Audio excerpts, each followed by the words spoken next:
श्री गणेशाय नमः। ओम नमः शिवाय। स्वागत है दोस्तों आपका अपने चैनल पर और मैं हूँ आचार्य दिव्या।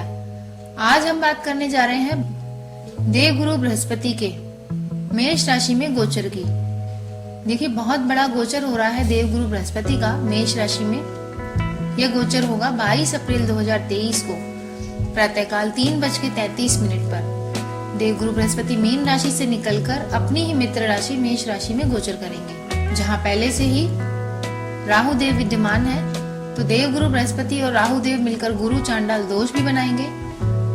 तो इस गुरु चांडाल दोष का और इस गोचर का अलग अलग राशियों पर क्या प्रभाव पड़ेगा, इसकी मैं सीरीज बना रही हूँ। इससे पहले का जो वीडियो है मेष से लेके मिथुन तक का गोचर का प्रभाव, वह इसी चैनल पर है। इस वीडियो में हम जानेंगे कर्क राशि से लेके कन्या राशि वालों तक के लिए बृहस्पति देव का यह गोचर क्या शुभाशुभ परिणाम लेकर आ रहा है। तो इससे पहले कि वीडियो शुरू करूं, अगर आप चैनल पर नए हैं तो प्लीज चैनल को सब्सक्राइब कर लीजिए, लाइक कर दीजिए। वीडियो पसंद आए तो कमेंट में लिखिएगा ओम नमः शिवाय। अगर आपके जीवन में कोई समस्या है तो आप क्वेश्चन लिख सकते हैं कमेंट में, उसका उत्तर मैं आपको जरूर दूंगी। तो शुरुआत करते हैं कर्क राशि वालों से।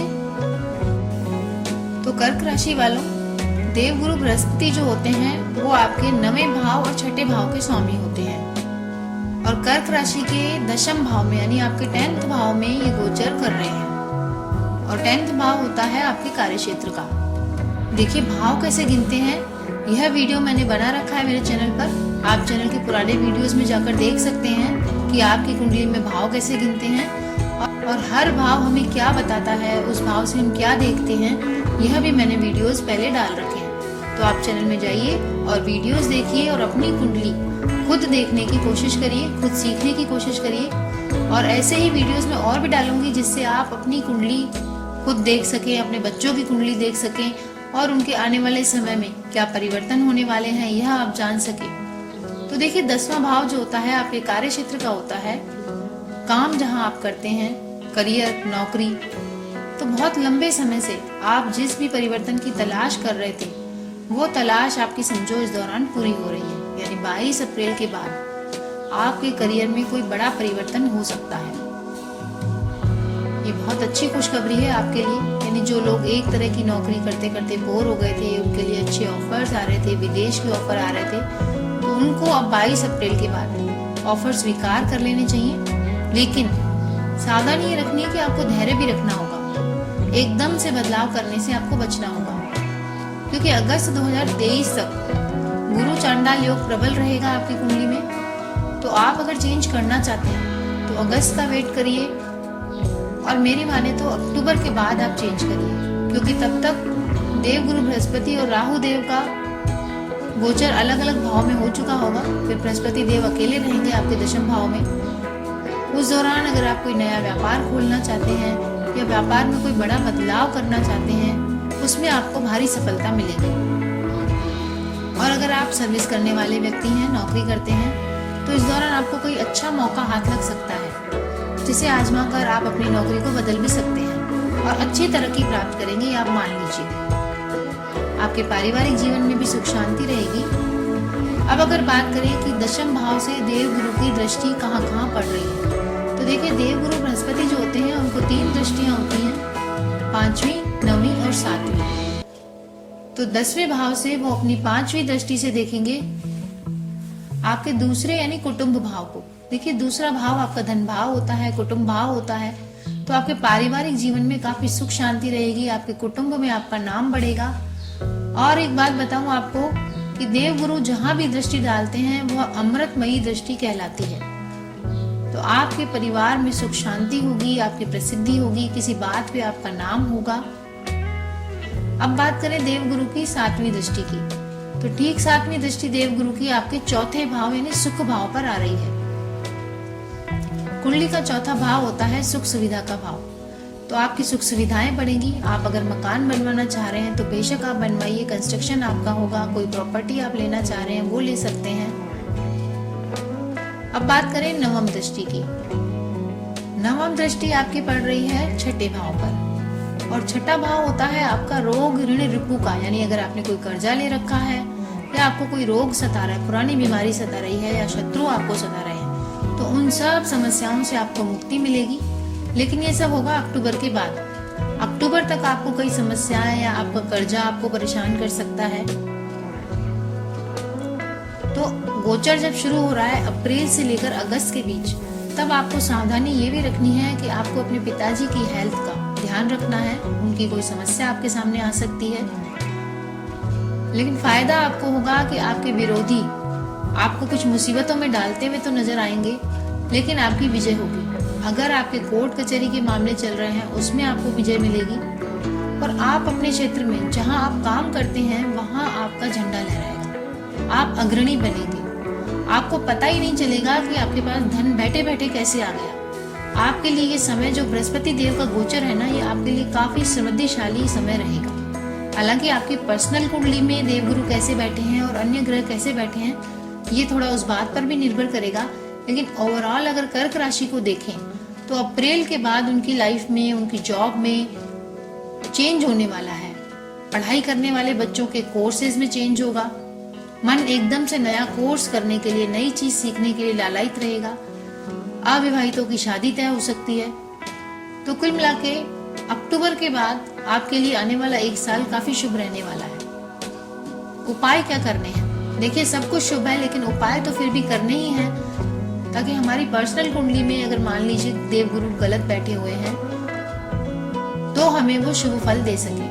तो उपाय आपके लिए सबसे सरल है, गुरुवार के दिन आपको केले के पेड़ की पूजा करनी है। केले के वृक्ष को जल चढ़ाएं, और हर रोज गौ माता को आपको रोटी देनी है गुड़ लगाकर।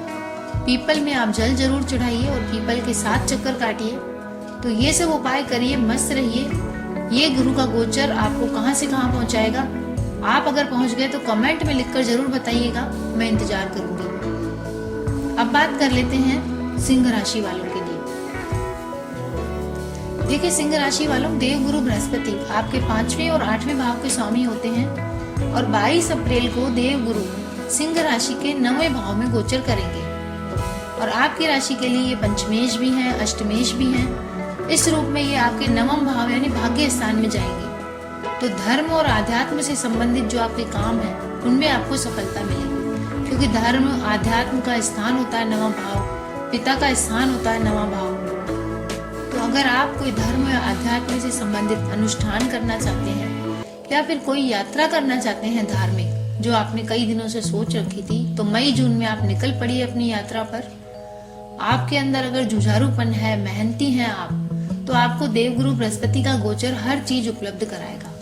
देखिए, सिंह राशि वालों, यह गोचर जो है आपके 9वें भाव यानी भाग्य स्थान में हो रहा है। तो भाग्य आपका एकदम से पलटेगा, आपको कुछ बड़ी बड़ी सफलताएं मिलेंगी, अचानक से आपको धन मिल सकता है,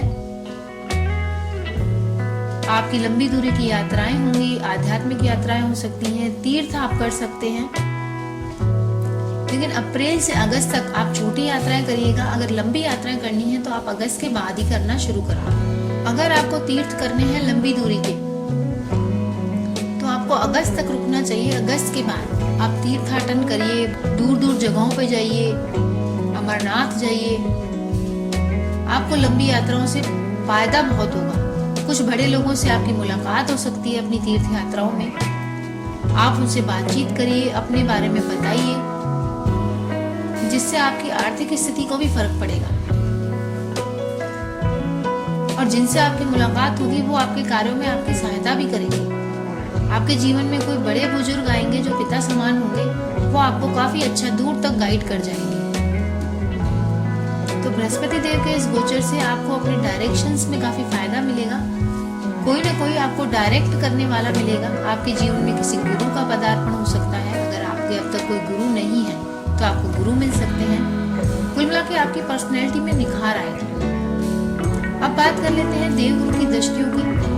देखिए, जैसा मैंने आपको बताया कि देवगुरु बृहस्पति को 3 दृष्टियां मिली हुई हैं, 5वीं, 7वीं और 9वीं। तो 5वीं दृष्टि आपके 9वें भाव से देवगुरु की पड़ेगी आपके लग्न भाव पर।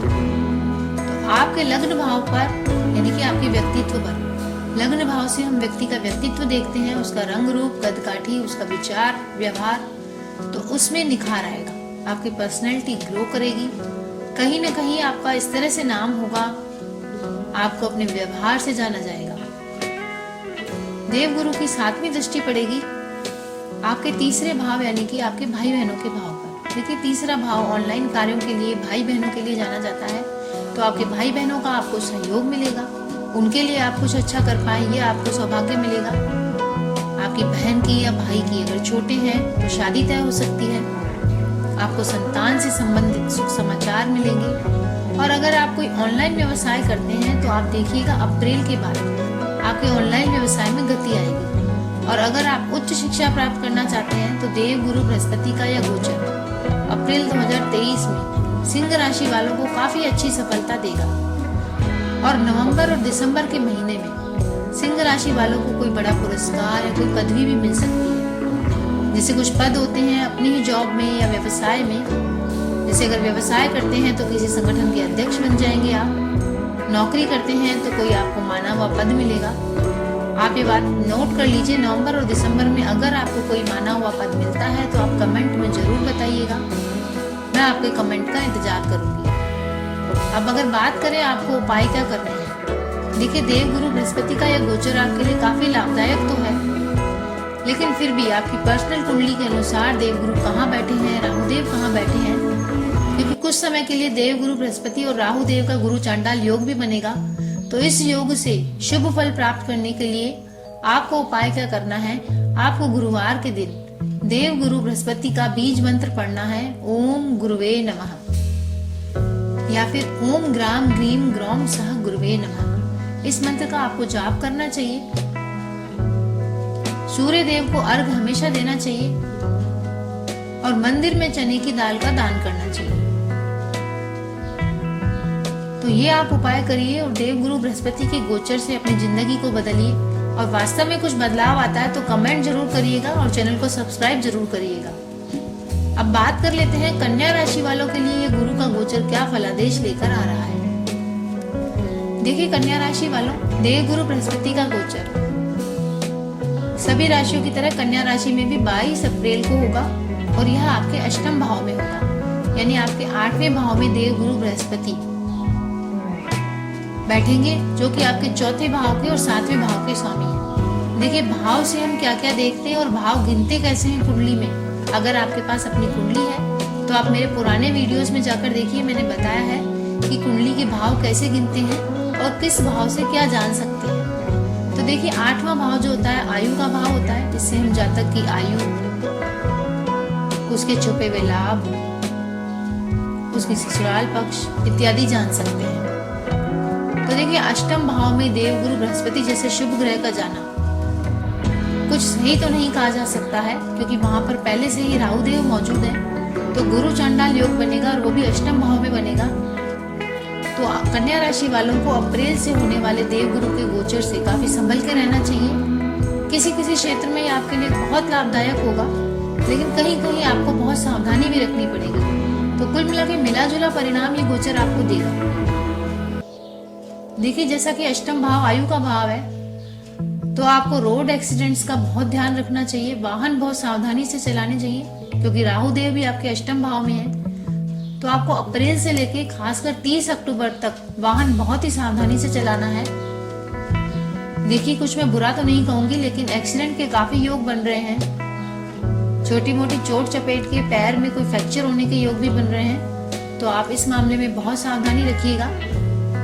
लेकिन आपको फायदा क्या होगा, देखिए बृहस्पति देव का गोचर आपके 8वें भाव में, आपको अचानक से कुछ बहुत बड़ी स्थितियां आपके सामने आएंगी। कोई ऐसी परिस्थिति आएगी आपके सामने जो आपके जीवन जीने की दिशा ही बदल देगी। अष्टम भाव अचानक से लाइफ चेंज होने का भाव भी होता है। आध्यात्मिक रूप से यानी आपके जीवन में कोई गुरु आ सकते हैं, या आप अचानक से पहले भौतिकवादी थे, अब आप आध्यात्मिक हो गए। स्पिरिचुअलिटी आपकी लाइफ में बढ़ेगी, ध्यान मेडिटेशन आपकी लाइफ में बढ़ सकता है। मतलब जिनकी आपने उम्मीद भी नहीं की थी, आपके अंदर इतने अच्छे आध्यात्मिक गुण आएंगे, इतने अच्छे आध्यात्मिक अनुभव होंगे। बैठे बैठे जिनको मेडिटेशन में अनुभूतियां होती हैं वो आपको होंगी। लेकिन चूंकि अष्टम भाव में गुरु चांडाल योग भी है, तो आपकी मैरिटल लाइफ, विवाहित जीवन का आपको बहुत ध्यान रखना चाहिए। आपके और आपके जीवन साथी के बीच सब कुछ सामान्य यानी नॉर्मल नहीं रहेगा, ऐसा कह सकते हैं। थोड़े लड़ाई झगड़े बढ़ सकते हैं, वाद विवाद बढ़ सकते हैं। ससुराल पक्ष से आपकी कहासुनी हो सकती है या फिर कोर्ट केस की स्थिति भी बन सकती है। देवगुरु बृहस्पति का यह गोचर कन्या राशि वालों के लिए यह भी संकेत दे रहा है कि आपको कोई बड़े धन का निवेश नहीं करना चाहिए इस दौरान। यानी अगले 1 साल तक अगर आप कोई प्रॉपर्टी ले रहे हैं तो अक्टूबर तक आप रुक जाइए। 30 अक्टूबर के बाद ही आप कोई प्रॉपर्टी लीजिए। लेकिन अगर निवेश करना बहुत ही जरूरी है तो आप निवेश अपने से बड़े किसी गुरु समान या किसी पिता तुल्य, दादाजी तुल्य इंसान से राय लेकर करें, क्योंकि धन हानि आपके होने के प्रबल योग बन रहे हैं। 30 अक्टूबर तक आप बिना राय के धन मत लगाइए।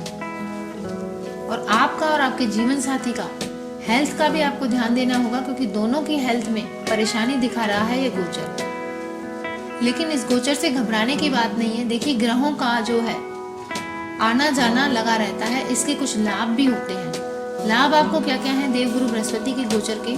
देखिए, कन्या राशि वालों ने अगर विदेश जाने के लिए कोई वीजा लगाया है तो ये उनका क्लियर हो सकता है 30 अक्टूबर तक, क्योंकि गुरु चंडाल योग आपको अचानक से विदेश जाने का मौका देगा। बाहर घूमने जा सकते हैं आप, विदेश यात्रा आपकी हो सकती है। और दूसरा, अगर आपका कोई निवेश करके आप भूल गए थे तो उसका कोई बड़ा मुनाफा आपको मिल सकता है। अचानक से किसी पॉलिसी का फायदा आपको हो सकता है, या आपकी पैतृक संपत्ति का कोई विवाद चल रहा था प्रॉपर्टी का, वह आपके पक्ष में आ सकता है। तो अक्टूबर के बाद कन्या राशि वालों के लिए बृहस्पति देव का यह गोचर काफी बड़ा लाभ लेकर आएगा। आपको अचानक से अपने घर में या संपत्ति को लेकर कोई बड़ा निर्णय लेना पड़ सकता है, और वह निर्णय आपके फायदे में ही होगा। यानी आप एक अचानक से निर्णय लेंगे जिससे आप और आपके परिवार वाले हैरान भी रह सकते हैं। लेकिन अक्टूबर के बाद ही अगर आपको मकान चेंज करना है तो उसका निर्णय लीजिएगा। तो देवगुरु बृहस्पति का गोचर कन्या राशि वालों के लिए मिश्रित परिणाम ला रहा है, लेकिन घबराने की कोई बात नहीं है। उपाय है अपने पास, आपको उपाय करने हैं। पूरे 1 साल तक आपको भगवान विष्णु की उपासना करनी चाहिए। भगवान विष्णु का मंत्र ओम नारायण नमो नमः, ओम नारायण नमो नमः, इस मंत्र का आपको जाप करना चाहिए। और किसी भी रूप में मंदिर की सेवा करनी चाहिए।